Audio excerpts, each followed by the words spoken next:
to Nick Freeman, the criminal defence lawyer at Freeman & Co., the eponymous Freeman & Co. solicitors, better known perhaps as Mr. Loophole, for reasons that will become clear. Nick Freeman, welcome to you.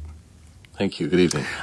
I saw one of your tweets today making clear something which surprised me, I suppose, which was that this is not a unique idea, that you can at least seek to have a bespoke one-on-one speed awareness course.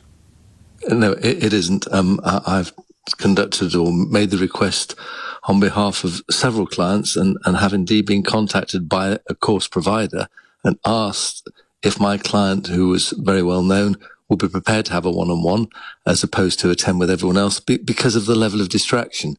And I've never actually had a request refused, but I have to say that they're in the tiny minority of cases. You're talking about people who, by their very presence alone, will cause such a distraction that it would affect the purpose of the course, which is to help us learn to be better and safer drivers. And I don't think the Home Secretary falls into the category that the level of distraction will be such, but who knows? There is certainly nothing wrong from a legal perspective in approaching the course provider and asking the question. She's not asked anyone to do anything that's illegal. Whether or not there's a lapse in judgment in asking civil servants or a personal aid to do it is another matter. That's a moot matter, and we don't know whether she was sounding them out so she could make an informed view. As I understand it, the aides are in fact quasi-civil servants, and they can actually undertake personal tasks on her behalf. So the waters are a bit muddy. But in terms of, can you approach a course provider and say, can I have a one-to-one? Yes, you can. Had she come to me, I would have advised her strongly against it, because I don't think there was the slightest possibility of that request ever being acceded to.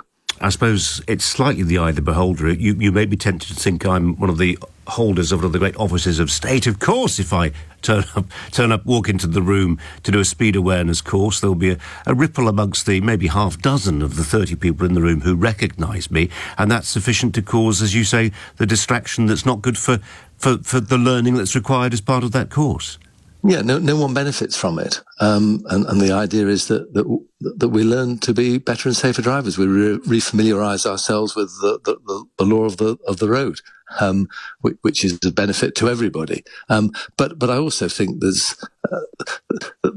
are certain people, and I think politicians fall into this group, where it's very unlikely, unless you're the Prime Minister, that a course provider is going to roll over and say, listen, you're that special that we're going to afford you preferential treatment to the extent that it's one-to-one. I think that's unlikely, and I think most people would take the view that just actually asking the question was probably ill-advised, because there was an opportunity here, wasn't there, to hold her hands up right at the start when she was Attorney General and say, look, I'm really embarrassed. I'm really sorry. I've been caught speeding. I'm going to attend one of these courses, and I'm going to learn to be a better and safer driver.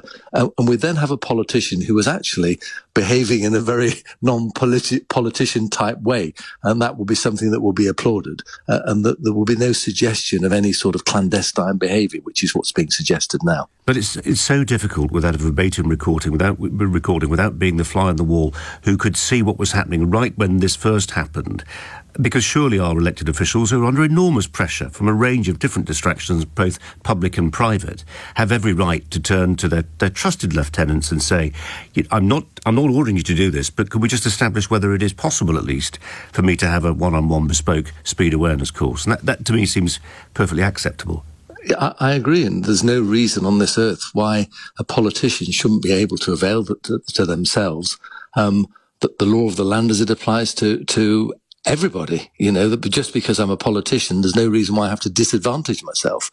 It might have been better to ask a lawyer to do it on her behalf as opposed to a civil servant, because she must have realised, actually, my speeding matter is a private matter, and there's certainly a quasi-public interest here, and I better leave that alone and just deal with this privately.